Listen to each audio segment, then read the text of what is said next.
Hey guys, this is me Helen. You are on ESL teaching channel. I'm going to talk about different techniques, teaching techniques, which I'm using during my real classroom lessons and when teaching online. If you're interested in how to teach more effectively and more productively, watch this video.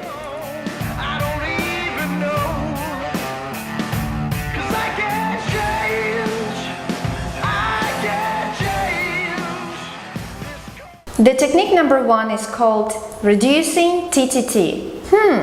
What's that? TTT. Trouble, teaching, talking? What is this? So TTT is about teacher talking time. Why I'm telling you about teacher talking time is that this is really important thing during the lesson. For example, you have a speaking lesson or a vocabulary lesson or grammar lesson, it doesn't matter. So you as a teacher present the vocabulary or present your grammar. Sometimes you speak too much, trying to explain what it means, what it is about.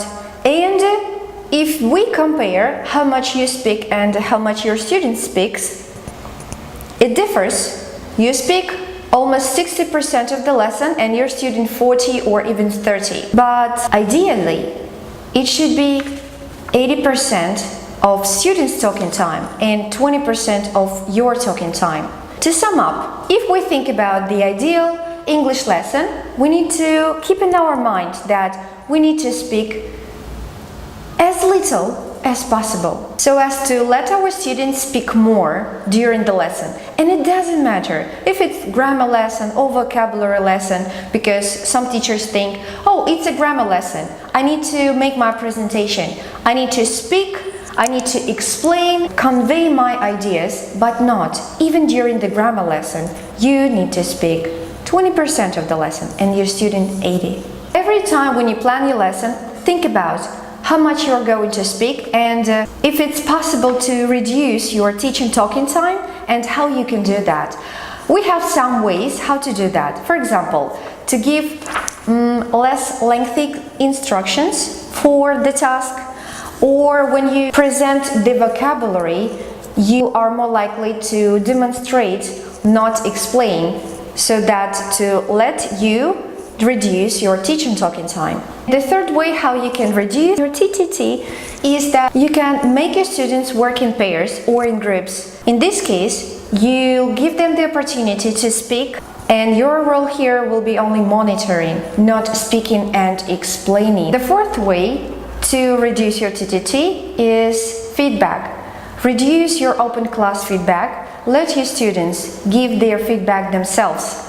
They can give their feedback on the board or in written form, or they can give their feedback in pairs, for example, pair check. Give them more opportunities to speak, putting your students into pairs and into groups. In this case, they'll speak more than you. Ideally, remember 80% of students' talking time, 20% of teachers' talking time. The next vital technique that you can use during your real classroom lessons and online lessons is the demonstration technique. How it works? You usually explain the meaning of the words, you talk a lot, you give your students less opportunities to speak. So, exploit this technique, demonstration. Demonstrate your vocabulary, demonstrate what it means. Do not speak, show. Show different pictures, or maybe use your body language, use the gestures or mimes. It's better for you and for your students because they will give you the right answers and you're going to just elicit, not telling or producing the language. You might also apply this technique not only to explaining the meaning of the vocabulary, but also you can apply this technique to giving you instructions. You can easily use your hands, gestures or miming to show what your students need to do. For example, work in pairs, this group or that group. It works really good when you are showing what they need to do for free practice or for free practice. For example, you're giving them the task to do a mingling activity in the classroom, but if they are doing this for the first time, it's really difficult to understand for students how it works. What's this? Stand up and walk around the classroom. In this case, you can demonstrate how it works. You can take the card, you can come to a student and ask the question, write the answer, and show how it works in front of your students, in front of the classroom.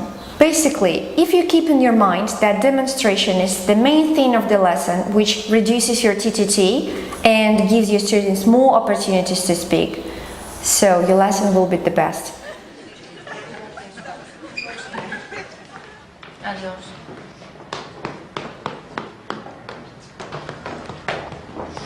Hello, hi. What is it? What's the matter? My family. Yeah? My family all dies in crash. In a crash. In a crash, my family dies. Yeah, you probably say have died. Actually, you probably use the past perfect. It's an action that happens in the recent past, that's still the case now. Your family is still dead. So you'd say, my family have all died in a crash. It was incident. Accident. It was an accident. Mountain road. A mountain road. The article thing again? No. The lorry was swerved and was hitting the car. Not was swerved. No, I've confused you now, haven't I? Sorry, is this insensitive? It's simple past. Because it's an action that happened in the past and is finished.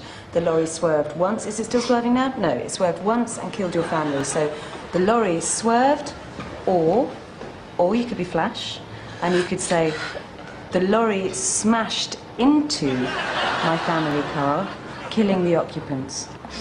Yeah? The lorry Yep. smashed into my family car, Yep. killing my mother, Yep. my father, and my neighbor. Yeah, you see, very, very, very good. That's brilliant. Your English is really improving, Paola. So that's some sort of consolation, isn't it? Hmm? Take care. See you later. You've just seen the funny example with the exaggerated moment when the teacher is not focusing on what students are talking about. She's focusing on error correction.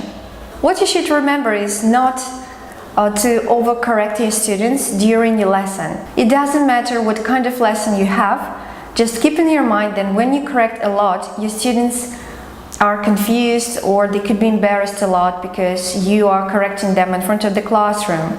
So, overcorrection is not a good idea. How can you make your students less stressed and more enthusiastic about speaking? Please do not overcorrect them and use other error correction techniques. For instance, you might use the delayed correction on the whiteboard after the activity.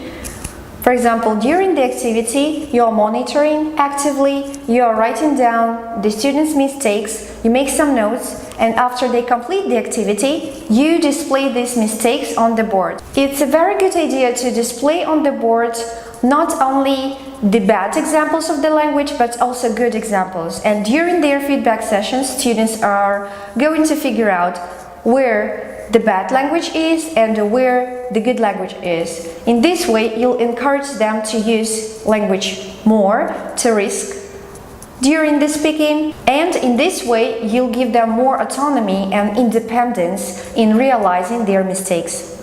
I find the correction with my miming very entertaining because when you are doing some interesting things like funny faces or you're acting something, for example, during the activity, you're monitoring and you heard a mistake. Okay, in this way, you can make a kind of what face or doing something like thoughtful face, and in this way, students can understand that he has made a mistake and he has an opportunity to correct himself. And you remember, doing that, you are reducing your TTT, teach and talking time.